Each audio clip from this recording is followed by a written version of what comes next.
Bonjour à tous. Cette vidéo passe en revue l'essentiel à savoir sur les puissances et les identités remarquables. Elle s'adresse surtout à ceux qui veulent consolider leurs connaissances sur ces thèmes-là. Avant de rappeler les formules générales sur les puissances, étudions quelques cas particuliers. Donc a puissance 3 fois a puissance 2, par définition, a puissance 3 c'est a fois a, donc 3 fois, multiplié après par a au carré, donc c'est a fois a, et en tout, on a 5 fois la lettre a décrite ici, et donc ça veut dire qu'on a a puissance 5, et donc justement là on partait de a puissance 3 fois a puissance 2, et donc à l'arrivée on a a puissance 3 plus 2. Donc ici, l'idée c'est de bien comprendre le cheminement qui fait passer de a puissance 3 fois a puissance 2 à a puissance 3 plus 2. Et l'idée justement c'est de pouvoir retenir la formule générale en comprenant ce qu'il y a derrière. Donc continuons avec d'autres exemples. Lorsqu'on a a puissance 4, le tout à la puissance 3, il faut commencer d'abord par se dire qu'on a un nombre ici à la puissance 3. Donc c'est ce nombre-là, fois lui-même, donc 3 fois. Donc ici ça fait a puissance 4 fois a puissance 4 fois a puissance 4. En appliquant le même genre de résultat que ce qu'on avait ici au-dessus, ça va nous donner comme résultat a à la puissance 4 plus 4 plus 4, donc c'est-à-dire a à la puissance 4 fois 3, sachant qu'on était parti de a puissance 4, le tout à la puissance 3, ce qui nous donne en fait a puissance 12. Autre chose à partir autour des fractions maintenant, quand on a a puissance 5 divisé par a au carré, donc par définition, ça nous fait cette fraction-là à étudier. On a donc a fois qui est en facteur du numérateur et du dénominateur, donc règle sur les fractions, on peut simplifier. Il nous reste donc a fois, et a fois, c'est a puissance 3, donc sachant qu'on partait de a puissance 5 sur a puissance 2, donc à l'arrivée, on a en fait a à la puissance 5 moins 2. Et enfin, dernier cas particulier, a puissance 3 sur a puissance 5, on procède comme au-dessus, on écrit ce que ça signifie, on a a fois a en haut et en bas en facteur, donc ça nous permet de simplifier, et donc il nous reste 1 sur a fois a, donc c'est-à-dire 1 sur a carré, mais 1 sur a carré c'est en fait a à la puissance moins 2, et pourquoi puissance moins 2 ? Parce qu'en fait ici on était parti de a puissance 3 sur a puissance 5, et en fait c'est a à la puissance 3 moins 5.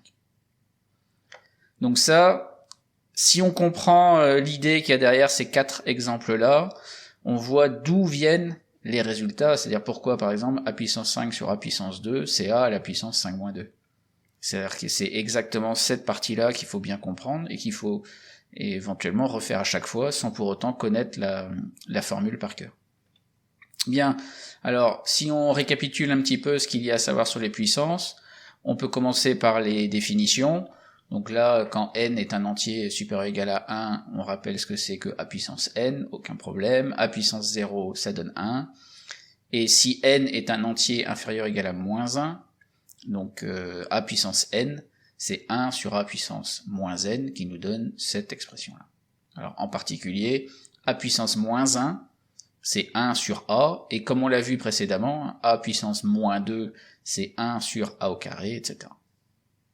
Et donc on peut donner les formules générales, vraiment, lorsqu'on fait le produit de deux puissances, donc où c'est a à puissance m fois a puissance n, c'est a puissance m plus n, quotient de a puissance m sur a puissance n, c'est a puissance m moins n, et a puissance m, le tout, la puissance n, c'est a puissance mn, ce qui permet de retrouver en fait les premiers exemples que j'ai traités avant. Pour compléter un petit peu ça, on peut aussi remarquer que lorsqu'on a a puissance n fois b puissance n, en fait on retrouve ab le tout à la puissance n, et dans le même état d'esprit, a puissance n sur b puissance n, c'est en fait la fraction a sur b qui est le tout à la puissance n. Et enfin, faites bien attention, il n'y a pas de formule simple pour a plus b à la puissance n, ou alors pour a moins b à la puissance n. Donc là, en fait, ce qui est écrit ici dans le complément, c'est que avec les puissances, ça se passe bien avec les produits et les quotients. mais par contre avec les sommes et les différences, c'est bien différent. Donc pour les curieux et pour rappeler un peu cette information-là qui a déjà dû être croisée à un moment ou à un autre, de façon générale, quand on veut développer en fait a plus b à la puissance n, c'est ce qu'on appelle la formule du binôme de Newton, qui fait intervenir les coefficients binomiaux, et éventuellement même, si ça parle à certains, ça permet aussi éventuellement de parler du triangle de Pascal. Mais c'est surtout quand je fais cette remarque-là, il n'y a pas de formule simple, c'est surtout pour éviter que certains croient que a plus b, le tout à la puissance n, donnerait a puissance n plus b puissance n. Donc là, attention danger, il faut pas s'enflammer là-dessus, on reste calme. Et donc justement, là, comme c'est évoqué dans le titre de la vidéo, on va en profiter pour parler d'identité remarquable, parce que justement, quand n est égal à 2, on rentre pile dans, que ce soit là ou là d'ailleurs, mais on rentre pile dans le cadre des identités remarquables. Donc, concernant les identités remarquables, il y en a 3 a priori à connaître. Donc il y a a plus b au carré qui donne a carré plus 2ab plus b carré. Donc il faut surtout pas oublier le double produit qui est le plus 2ab ici. La deuxième identité remarquable qui est a moins b au carré, c'est a carré moins 2ab plus b carré. Et enfin, a plus b fois a moins b, qui est égal à a carré moins b carré. Donc, petite remarque comme ça, si jamais vous vous rendez compte que vous ne connaissez pas par cœur ces identités remarquables-là, n'essayez pas de les inventer, et il vaut mieux tout redévelopper, c'est-à-dire en fait quand on a a plus b au carré, revenir à la définition de ce que c'est qu'un nombre au carré, c'est le nombre fois lui-même. Et dans ce cas-là, après, a plus b fois a plus b, on développe tout, et après simplification, on retrouvera cette formule-là. Ce qui est évidemment vrai pour a plus b au carré, il est aussi vrai pour les deux autres en dessous. Et pour presque l'anecdote, on peut remarquer que la deuxième identité, qui est ici, en fait, elle découle directement de la première, puisque lorsqu'on a a moins b le tout au carré, c'est en fait a plus le nombre moins b, et donc le tout au carré. Donc dans la première identité ici, on peut remplacer b par le moins b rouge qu'on a écrit en rouge ici, et du coup en appliquant la première identité, ça va nous donner a carré plus 2ab donc fois moins b du coup, et plus moins b entre parenthèses le tout au carré. Et ça nous donne du coup a carré, donc plus 2a fois moins b, ça va nous donner moins 2ab, et plus entre parenthèses moins b au carré, c'est pareil que plus b carré. Donc on retrouve bien la deuxième. Alors pour terminer, je vais donner rapidement une application des identités remarquables. Et donc l'idée c'est d'aller résoudre l'équation x carré égale à 4. Alors si j'ai pris cet exemple-là, c'est parce que je vois trop souvent des étudiants qui croient qu'il y a une solution à cette équation-là, et ils pensent qu'il y a juste x égale à 2. Donc pour ça que je dis qu'on ne faut pas se précipiter sur x égale à 2, puisqu'il y a une autre solution.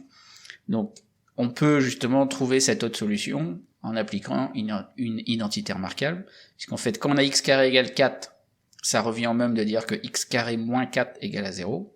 Donc en écrivant 4 comme 2 au carré, ici on a du x carré moins 2 au carré qui est égal à 0, et donc à gauche ici on voit apparaître du a carré moins b au carré. Donc on applique la troisième identité remarquable, et ça nous permet d'écrire x moins 2 fois x plus 2 est égal à 0. Donc on a une équation produit comme ça égale à 0 là, et donc un produit est nul si et seulement si l'un des deux facteurs est nul. Donc ça va nous donner soit x moins 2 qui vaut 0, soit x plus 2 qui vaut 0. Et donc quand x moins 2 vaut 0, ça revient à dire que x égale à 2, et x plus 2 égale 0, ça revient à dire que x égale à moins 2. Donc là, faut bien faire attention de ne pas oublier cette deuxième solution à l'équation. Donc j'aurai l'occasion de revenir sur la résolution de ce type d'équation dans la prochaine vidéo qui s'intitule « Erreur classique, équation ». Et donc voilà, ceci termine ces quelques rappels essentiels.